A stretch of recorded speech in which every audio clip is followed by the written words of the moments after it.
दोस्तों नमस्कार। Colonel Ajay, CEO Ajay astro money group, fast global astro finance digital channel से आपसे मुखातिब होता हूं। आज मंगलवार 26 अगस्त सन 2025। दोस्तों, ग्रेन्स में गेहूं, मक्का, बाजरा, जौ, ज्वार पर अपडेट देने वाला एशिया का पहला चैनल।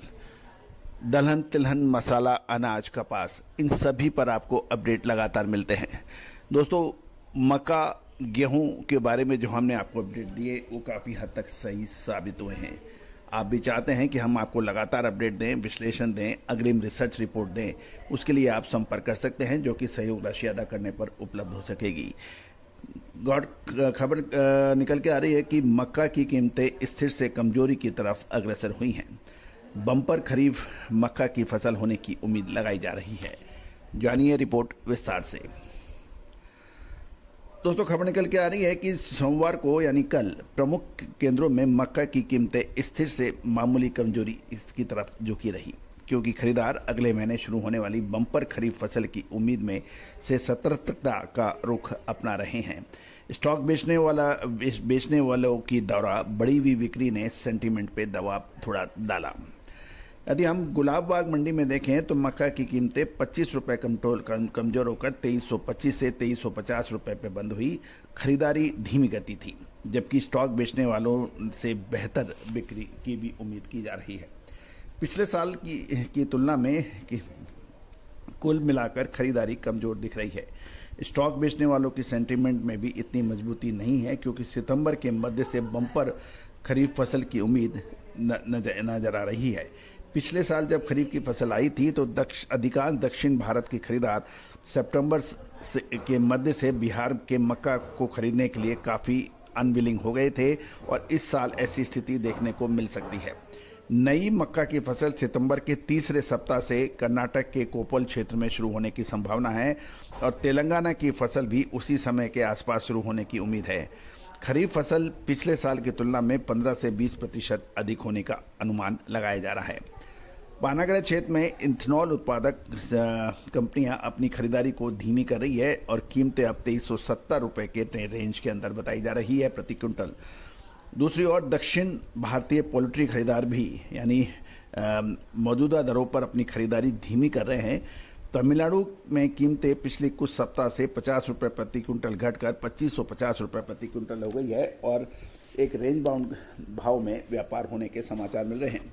कुल मिलाकर मौजूदा दरों पर रैक की खरीदारी पहले से ही धीमी है, और अधिकांश खरीदार बहुत अधिक एक्टिव नहीं है, क्योंकि कर्नाटक और तेलंगाना में एक महीने में नई फसल शुरू हो जाएगी, और खरीफ फसल अच्छी स्थिति में दिख रही है, और पिछले साल की तुलना में 10 से 15% अधिक होने की उम्मीद है। इथेनॉल खरीदार ऊंची दरों पर मक्का खरीदने में काफ़ी एग्रेसिव नहीं है, क्योंकि सरकार इथेनॉल उत्पादकों के लिए चावल की एक कंफर्टेबल सप्लाई बना के रखी हुई है। अक्टूबर में खरीफ विपणन सीजन यानी खरीफ मार्केटिंग सीजन के लिए पहले से ही आवंटित 52 लाख टन के अलावा 5 राज्यों से मिलों को सार्वजनिक वितरण प्रणाली के तहत खरीद के लिए 10% से अधिक टूटे हुए दानों के साथ चावल की सप्लाई करने की आवश्यकता होगी, जबकि भारतीय खाद्य निगम यानी FCI का मौजूदा मापदंड 25% है, और ये कदम इथेनॉल उत्पादन के लिए 15% टूटे हुए चावलों को मुक्त कर देगा, जिससे आने वाले साल में इथेनॉल उत्पादकों को टूटे हुए चावल की सप्लाई बढ़ाने की संभावना बनेगी। ये घोषणा सोमवार को विश्व जैव ईंधन के पर आयोजित चौथे सियाम अंतर्राष्ट्रीय सम्मेलन के उपभोक्ता मामले, खाद्य व सार्वजनिक वितरण मंत्रालय के सचिव श्री संजीव चोपड़ा ने दी। इसके अलावा कर्नाटक और महाराष्ट्र में अभी तक महत्वपूर्ण पुरानी फसल के स्टॉक बचे हुए हैं। कर्नाटक में कीमतें 25 रुपये प्रति क्विंटल घटकर 2400 रुपये प्रति क्विंटल, और महाराष्ट्र में कीमतें 2400 से 2450 रुपये प्रति क्विंटल पर स्थिर हैं। आंध्र प्रदेश, तमिलनाडु की कीमतें क्रमशः 25 रुपये प्रति क्विंटल घटकर आंध्रा में 2425 और तमिलनाडु में 2550 रुपये प्रति क्विंटल है।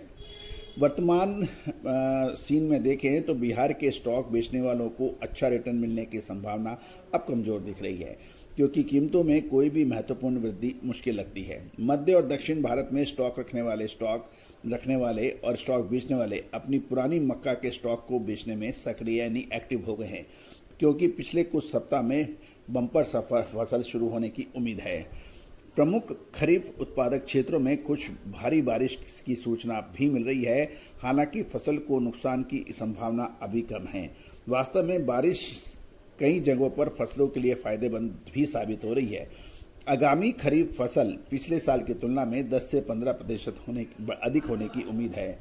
जहां तक स्टॉकिंग का संबंध है, अधिकांश स्टॉक बेचने वालों ने पिछले साल बहुत कम रिटर्न कमाया था या कुछ ने नुकसान भी उठाया था। आगामी खरीफ सीजन में भी स्टॉक बेचने वाले द्वारा उच्च लाभ कमाने की संभावना कम नजर आ रही है, क्योंकि मक्का की कीमतें ज़्यादा नहीं मूव कर रही हैं। क्योंकि इथेनॉल खरीदार निचले स्तरों पर खरीदारी जारी रखेंगे और कीमतें ज़्यादा नहीं बढ़ेंगी, ऐसी उम्मीद लगाई जा रही है। क्योंकि इथेनॉल खरीदार मक्का की ऊंची दरों पर चावल पर स्विच करते हैं और भारत में चावल की सप्लाई पर्याप्त मात्रा से अधिक है। वर्तमान परिदृश्य को देखते हुए भारत भर में आने वाले हफ्तों और महीनों में मक्का की कीमतों के अंदर कोई बड़ी तेजी की संभावना कम नजर आ रही है। दोस्तों, उम्मीद है कि आपको ये सभी जानकारियां व्यापार वर्धक लाभदायक होगी। फिर भी आप हमारा एक स्टैंडर्ड डिस्क्लेमर्स को जरूर ध्यान रखें। ये सभी जानकारियां रिसर्च व अनुसंधान के लिए दी जा रही है। किसी भी प्रकार की लाभ हानि की जिम्मेदारी हमारा चैनल नहीं लेता है। कृषि उपज के अंदर भाव क्षण प्रतिक्षण बदलते रहते हैं। साथ साथ क्वालिटी के आधार पर अलग अलग मंडियों के अंदर एक ही प्रोडक्ट के भाव अलग अलग हो सकते हैं। इस पे अतः कोई भी व्यापारिक निर्णय लेने से पहले आप एक बार स्वयं जांच लें और अपने फाइनेंशियल एडवाइजर से भी राय कर सकते हैं। All the very best, good luck. Sonakshi की रसोई में आज की स्पेशल गेस्ट है मौसमी चैटर्जी जी। ये जी नहीं, मौसमी आंटी। ओके आंटी मौसमी, तो आज आप क्या बनाएंगी? मैं क्यों बनाऊं? मैं तो गेस्ट हूँ, आप बनाओ, हम खाएंगे। एक्टिंग में तो हिट हो, अब खाना बनाओ सुपर हिट। ठाट से बनाऊंगी खाना, है ना द बेस्ट एवरीडे मसाला। आओ बनाते हैं मसालेदार छोले। हर रोज के करी में एवरीडे मसाले, शाही बिरयानी में स्वाद का जायका। पटल पोस्तो और शुष्य इलिश भापा।